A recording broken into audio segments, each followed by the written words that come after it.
rahimahullahu ta'ala wa adama naf'a wa bi barakati ulumihi fid dharain.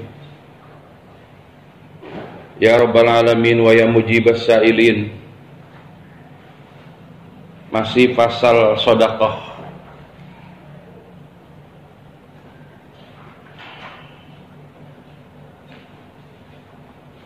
Ini hadis yang keberapa? Ya Ali, as-sakhiyyu qaribun min Allah, qaribun min rahmatihi, ba'idun min azabihi. Ya Ali, wahai Ali, as-sakhiyyu adapun orang yang murah, pemurah atau dermawan, yaitu qaribun orang yang dekat, yaitu qaribun orang yang dekat minallahi kepada Allah.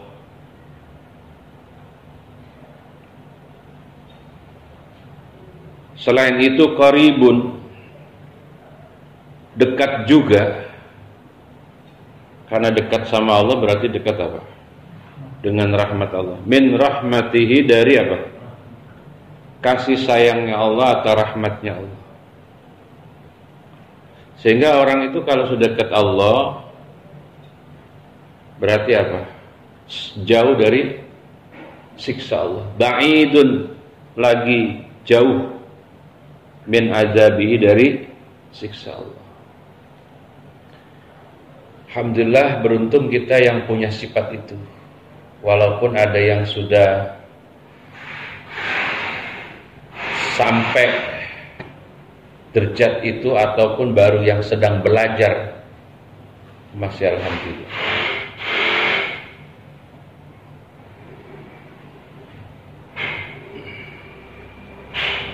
Karena sifat sakhi, sifat pemurah itu terasa berat karena digandoli oleh setan. Padahal kalau kita bisa lawan setan, betapa nikmatnya punya sifat dermawan. Jadi sifat dermawan itu benar-benar nikmat. Di dunia saja terasa nikmat, apalagi Allah di akhirat. Jadi orang-orang yang dermawan, yang pemurah itu qaribun minallah, orang yang dekat sama Allah. Sehingga rezekinya ditambah terus ya. Minta nggak minta ditambah ya, karena seperti kolam yang diisi keran, kemudian sambil dikeluarin apa? Bagian pembuangan. Nanti orang bakhil itu seperti kolam yang diisi keran tapi itunya tidak dibuka, akhirnya nanti kerannya ditutup. Sehingga orang pelit itu cenderung rezekinya tertutup. Kalaupun orang pelit itu makin kaya, itu bukan rahmat Allah, tapi istidraj. Jadi jangan salah memandang, kok itu makin pelit makin kaya. Itu bukan rahmat, tapi apa? Istidraj.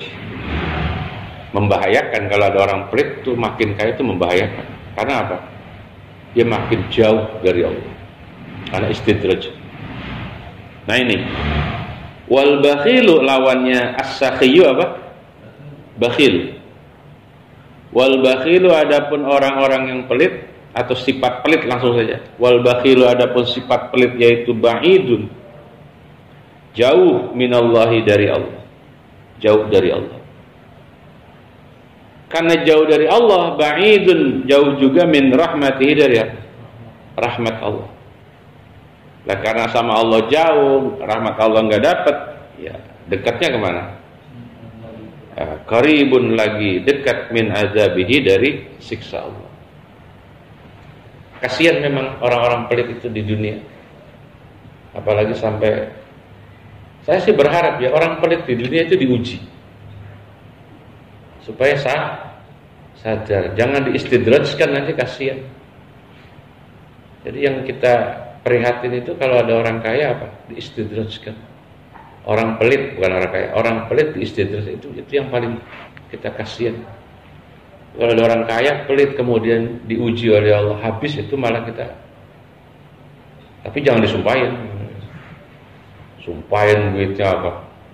Gondol maling, nggak, jangan. Ya biar doain aja supaya Allah lembutkan hati. Ba'idun min rahmatihi, qaribun min adzabihi. Bahkan di hadis berikutnya malah tergambar situasi orang pelit di akhirat dan situasi orang dermawan di akhirat. Di hadis berikutnya, ya Ali, ra'aitu maktuban ala babil jannah. Karena Nabi kita kan pernah lihat apa? Surga. Ra'aitu, melihat aku, maktuban akan tulisan, mana murad saja. Maktuban akan tulisan. Ada di mana itu tulisan? Ala babil jannati, di pintu surga. Jadi pintu surga ada tulisan.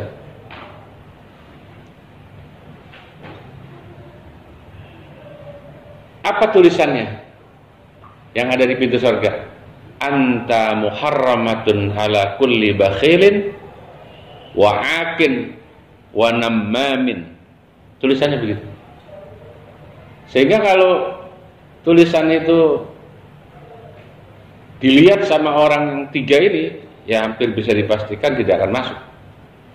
Apa itu? Dalam cerita Nabi pernah lihat surga, tertulis bacaan di pintu surga, anta muharramatun, anta adapun kamu surga, yaitu muharramatun, diharamkan masuk ala kulli bakhilin, atas tiap-tiap orang pelit. Ya, orang pelit gak bisa masuk surga. Tulisannya begitu. Wa'akin, dan apa? Orang yang durhaka kepada orang tua tentunya. Wa nammamin, dan orang yang adu domba, suka bikin resah. Hoak termasuk lupa itu. Hoak dimasuk nammam itu. Hoak itu masuk apa? Nam. Bisa juga ya pendusta. Ini saya kira bersyukur kita. Kita kan belum pernah lihat surga ya Pak? Udah pernah lihat? Hah? Belum. Katanya kalau lagi jalan-jalan tuh banyak di surga. Berarti kayak udah pernah lihat tuh. Salah satu surga kita. Bayang-bayang membayangkan surga itu. Boleh nggak membayangkan surga? Padahal yang dibayangi belum tahu ya. Ya kalau membayangi ya boleh saja, tapi ya memastikan surga seperti bayangan itu ya keliru. Apa itu? Kaidah surga dan kaidah neraka. Udah tahu belum? Kaidah surga. Apa itu? Lu mana yang oh ini. Ini kaidah surga, sehingga nanti jangan apa? Jangan apa tadi? Membayangkan.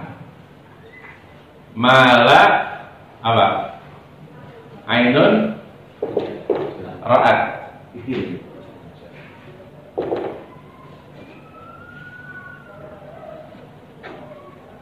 Wala uzunun apa? Sami'at.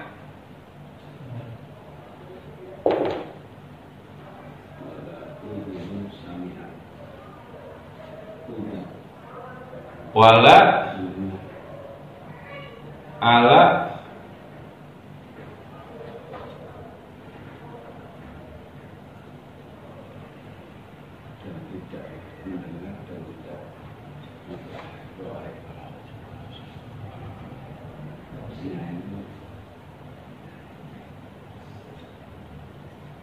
khotoril basar, itu kalau nggak salah nanti. Mudah-mudahan ada yang koreksi saya kalau salah. Mala ainun ra'at wala uzunun sami'at wala ala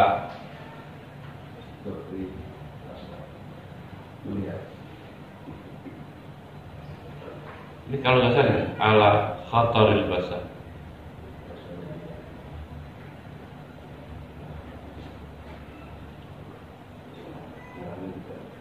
Ini saya yang masih ragu di sini. Nanti insya Allah saya cek lagi. Jadi ini prinsip dasar atau kaidah surga dan neraka. Sehingga ya membayangkan boleh. Kalau surga kan membayangkan yang enak-enak doang. Sehingga kita punya ketertarikan untuk apa? Berusaha beramal supaya masuk ke sana. Terus membayangkan neraka ya boleh juga. Supaya angan-angan kita itu menyebabkan kita takut. Tapi prinsip hakikatnya surga itu malah ainun ra'at. Bukan sesuatu yang pernah kita lihat. Jadi kalau cara kita melihat sesuatu yang indah, merasakan sesuatu yang enak, apakah surga seperti itu? Maka jawabannya apa? Mala ainun ra'at. Tidak seperti yang dilihat oleh mata. Oleh mata ya. Wala khatara. Oh. Ini baru ketemu saya. Wala khatara. Wala khatara apa? Wala khatara ala qalbil basar.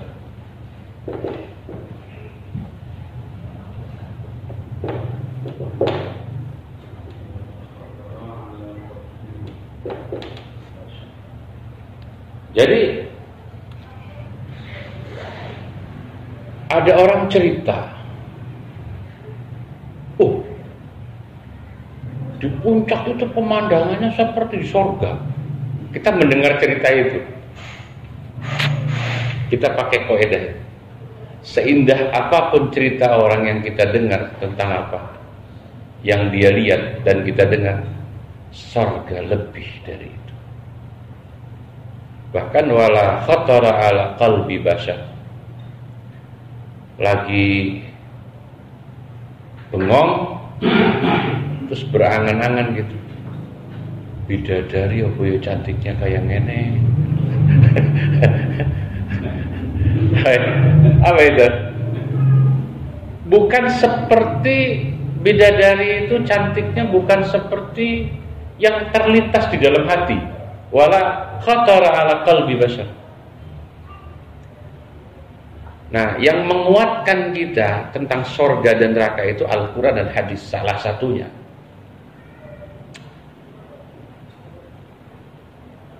Ada gambaran bidadari yang belum pernah tersentuh manusia maupun jin. Adanya di surat apa itu? Ar-Rahman. Lam yatmishunna insun qablahu wala jan. Jadi bidadari itu yang tidak pernah tersentuh, saking orsinilnya barangkali. Ada juga, saya belum pastikan itu hadis atau pendapat ulama, yang dimakan oleh bidadari itu saking bening itu kelihatan. Kok malah ora penak. Ya tapi ya jangan bayangin ya. Pokoknya kalau kita sudah bicara surga itu berarti apa? Mala ainun ra'at wala udhunun sami'at wala khatara. Tapi yang diinformasikan oleh Nabi ini sesuatu yang pasti, bahwa Nabi pernah ke surga. Ada tulisan. Apa tulisannya?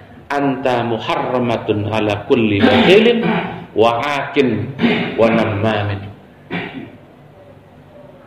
Sehingga orang yang biasa mengadu domba itu nggak bisa masuk. Orang-orang yang durhaka sama orang tua nggak bisa masuk. Dan orang pelit tidak akan bisa masuk surga. Ya, luar biasa ya.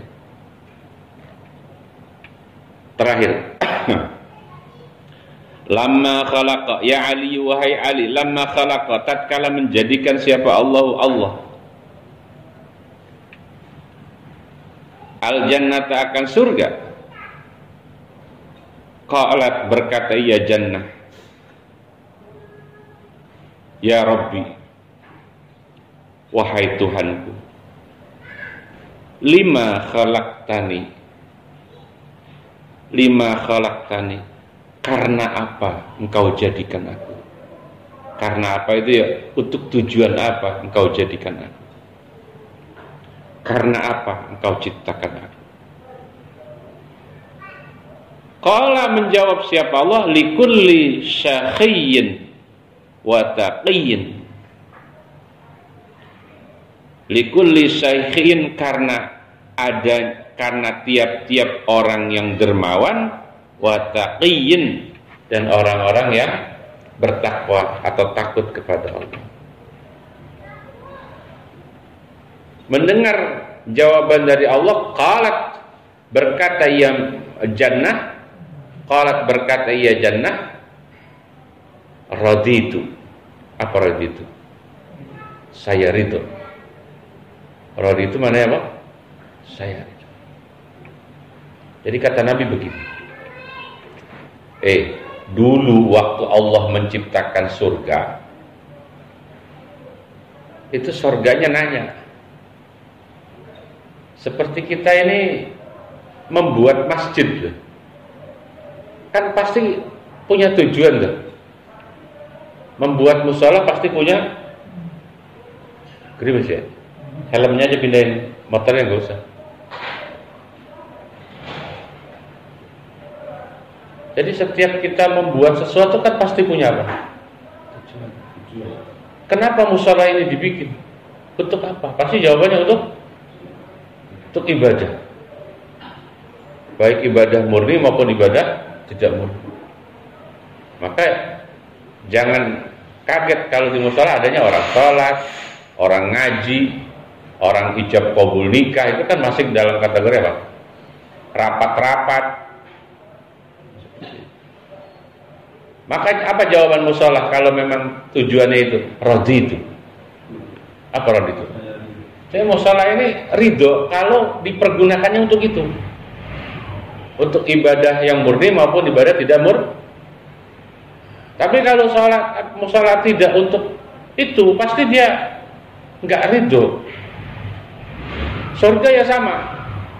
Ketika Allah menciptakan surga kan lima khalaqtani.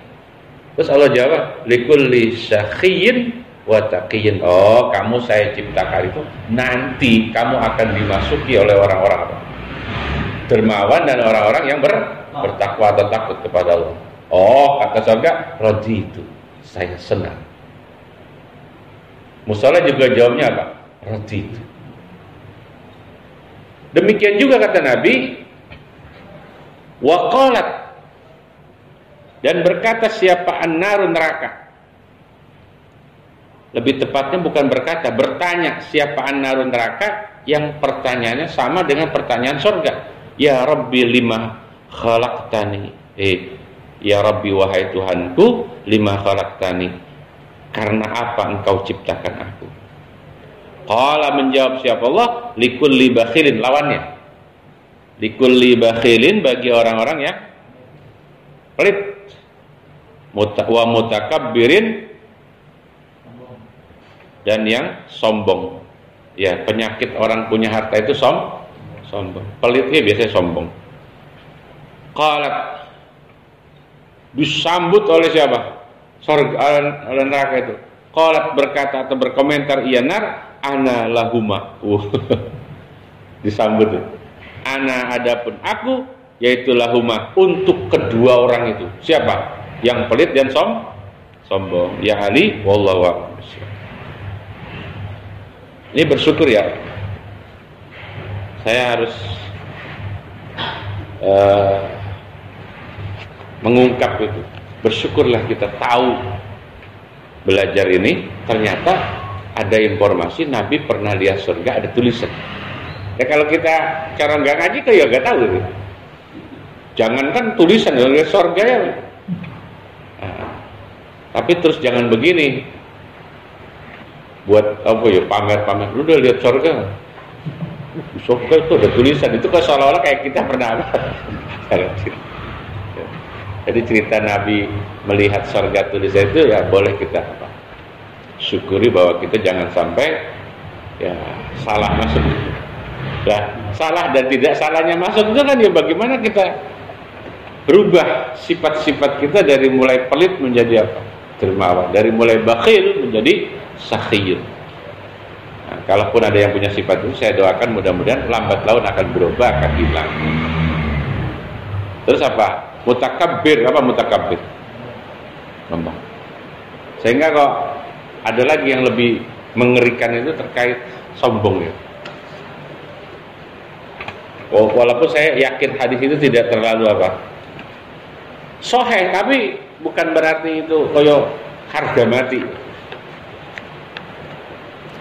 Sebab begini, sifat sombong itu kan membahayakan sekali, sehingga untuk sesuatu yang membahayakan itu Nabi sampai mengingatkan kita itu dengan sesuatu yang kecil itu. La yadkhulul jannah man kana fi qalbihi apa?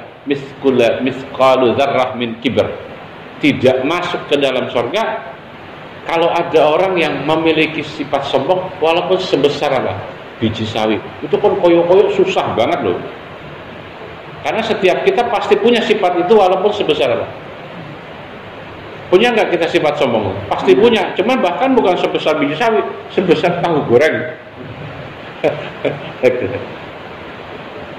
Itu artinya kalau Nabi bilang kayak gitu agar kita berhati-hati bahwa sifat sombong yang sebesar itu saja itu akan menyulitkan kita masuk surga. Apatah lagi seperti apa? Tahu goreng atau yang lain. Saya kira cukup ya. Wallahu a'lam. Al-Fatihah. Bismillahirrahmanirrahim. Alhamdulillah. Iya dengan